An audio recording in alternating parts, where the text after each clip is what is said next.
Hello বন্ধুরা, সবাই কেরম আছো? আশা করছি সবাই ভালো আছো। তো আমিও ভালো আছি। আজকে আবার আমি তোমাদের মাঝখানে মাছ নিয়ে আসলাম। তো এই দেখো, এই মাছগুলো তালাবের মাছ, মানে পুষ্কুনির মাছ। তো এই মাছগুলো বেশি বড় হয় না, এগুলো ছোট ছোটই হয়। আর এগুলোর নাম কি অবশ্য আমি জানি না।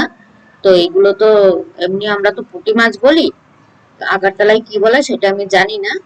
আর এই মাছগুলো এখানে হাফ কিলো মাছ হচ্ছে, আমি ভালো করে কাট করে নিলাম আর এগুলো ধুয়ে নিলাম। আর এইখানে আমি 1 চামচ লবণ আর 1 চামচ হলদি দিয়ে দিলাম, দিয়ে এটার উপর ভালো করে মাখবো, হাত থেকে মেখে নেবো ভালো করে, কারণ মাছগুলোকে ফ্রাই করতে হবে। তো এইখানে দেখো আমি একটা কড়াই নিয়ে নিলাম, কড়াইটা গরম হয়ে গেল, এইখানে আমি তেল দিয়ে দিলাম। আর তেলটা আমি রিফাইন্ডই ইউজ করছি এইখানে মাছ ভাজার জন্য। তো রিফাইন দিয়ে দিলাম, তেলটা আমার গরম হয়ে গেছে, এর মধ্যে আমি মাছ দিয়ে দেবো, একটা একটা করে মাছ দেবো, একসঙ্গে দেবো না। তো আমার কড়াইটা একটু ছোট, কড়াইটায় যে কয় পিস মাছ আসে আমি সেই কয় পিসই দিয়ে দেবো এর মধ্যে। আমার এই কড়াইটার মধ্যে 4 পিস মাছ আসছে, তো আমি 4 পিস প্রথমে ভাজবো। আর মাছগুলোরে একটু সময় নিয়ে ভাজতে হবে, জলদিবাজি করা যাবে না, তাহলে মাছগুলো কি হবে, ভেঙে যাবে। তো একটু সময় নিয়ে ভাজতে হবে। তো এই দেখো আমার ওপাশটা ভাজা হয়ে গেছে, তো আমি এটারে পাল্টি করে দেবো। তো ধীরে ধীরে পাল্টি করতে হবে, হাড়বাড়ি করলে চলবে না। তো এই দেখো আমার মাছগুলো ফ্রাই হয়ে গেছে। তো আমি এইখানে মাছগুলোকে তুলে নেবো, একটা একটা করে তুলে নেবো।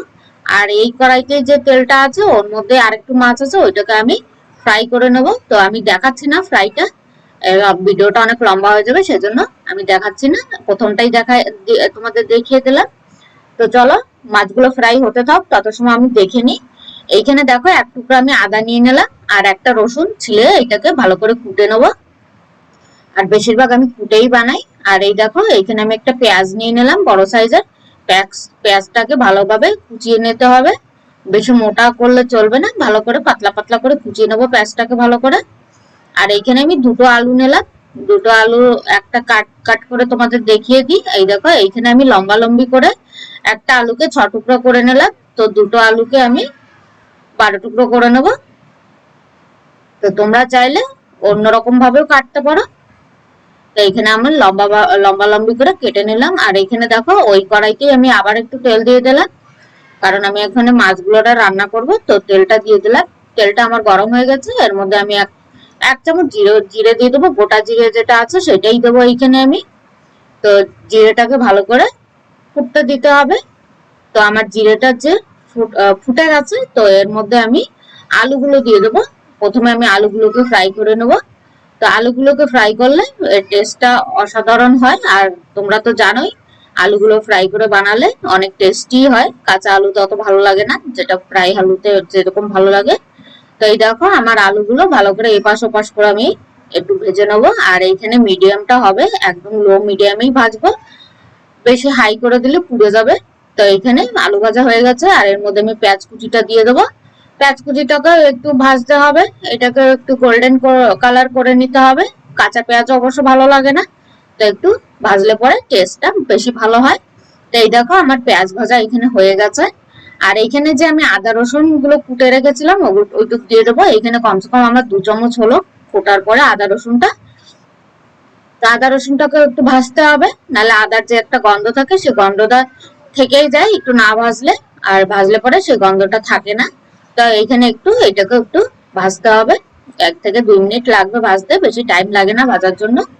তো 1 থেকে 2 মিনিট ভেজে নিতে হবে। আর এইখানে দেখো আমার এই ভাজাটা হয়ে গেছে। আর এইখানে কিছু আমার গুঁড়ো মশলা লাগবে। তো চলো দেখে নি কি কি নেবো আমি এইখানে। এইখানে আমি নিয়ে নিলাম 1 চামচ হলুদ গুঁড়ো নিয়ে নিলাম। হলুদ গুঁড়োটা বেশি দেবো না, যেহেতু মাছেও আছে। আর এইখানে দেখো আমি 1.5 চামচ মরিচ পাউডার নিয়ে নিলাম। আর এইখানে আমি 1 চামচ জিরে পাউডার নিয়ে নিলাম। আর জিরে পাউডারটা ঘরেরই, বাজারের না। আর এইখানে দেখো 1 চামচ আমরা ধনিয়া পাউডার নিয়ে নিলাম। আর ধনিয়া পাউডার দেওয়ার পরে এখন মশলাটাকে একটু ভাজতে হবে। তো এইটা গুঁড়ো মশলা যেহেতু, তো কড়াইতে জ্বলে যাবে, মরিচ পাউডারটা তিতো হয়ে যাবে। তো সেই জন্য আমি এইখানে অল্প একটু জল ব্যবহার করব, একদম সামান্য অল্প একটু নেব, বেশি নেব না। তো অল্প একটু জলটা এর মধ্যে দিয়ে ভালো করে কষিয়ে নিতে হবে মশলাগুলোকে। আর এইখানে আমি লবণটাও দিয়ে দিলাম, টেস্ট হিসাবে লবণটা দিয়ে দেবো, কারণ মাছে যেহেতু লবণ আছে তো বেশি লবণ দেবো না। আর এখানে দেখো ভালোভাবে আমি কষিয়ে নেবো, ভালোভাবে কষালে কি হয় টেস্টটা বেশি ভালো লাগে। তো এখানে আমার কষানো হয়ে গেছে, তেল ছুটে যাচ্ছে মশলা থেকে, তার মানে কষানো হয়ে গেছে। তো এখানে আমি জল দিয়ে দেবো, পরিমাণ মতন জল দিতে হবে, বেশি লাগে না এখানে অবশ্য জল। তো সবকিছু যখন ফ্রাই করে বেশি একটা টাইম লাগবে না বানানোর জন্য, আর এটা অনেক জলদি হয় এরকম ভাবে বানালে। ফ্রাই ফ্রাই করে যদি বানাও তাহলে অনেক জলদি হয়। তো ঢাকনটা আমি দিয়ে দেবো আর এটাকে বয়েল হওয়ার জন্য রাখবো। দেখো আমার বয়েল হচ্ছে। তো এর মধ্যে আমার যে ভাজা মাছগুলো আছে আমি এখন একটা একটা করে এর মধ্যে দিয়ে দেবো। এই দেখো মাছগুলো এখন দিলে কি হয়, মাছগুলো ভাঙবে না। জল দেওয়ার সঙ্গে সঙ্গে দিলে মাছগুলো ভেঙে যাওয়ার চান্স থাকে। তো জলটা একটু ফুটিয়ে নিলে কি হয়, মাছগুলো ভাঙে না সহজে। তো আমি আবার এটা ঢাকনা দিয়ে দেবো, আর এটা ঢাকনা দিয়ে আমি আর একটু সময় বয়েল করে নেবো। যত সময় না এটা হচ্ছে তত সময় আমি ঢাকনা দিয়ে রান্না করবো। আর এখানে দেখো আমি একটু লাস্টে গরম মশলাটা দিয়ে দিলাম। তোমরা তো জানোই গরম মশলার টেস্টটা কিরকম হয়, অনেকই টেস্টি হয় গরম মশলা দিলে। আমার তরকারিটা হয়ে গেছে, এখন নামিয়ে নেবো। তোমাদের দেখিয়ে দিয়ে, এই দেখো আমার তরকারি হয়ে গেছে, নামিয়ে নিলাম।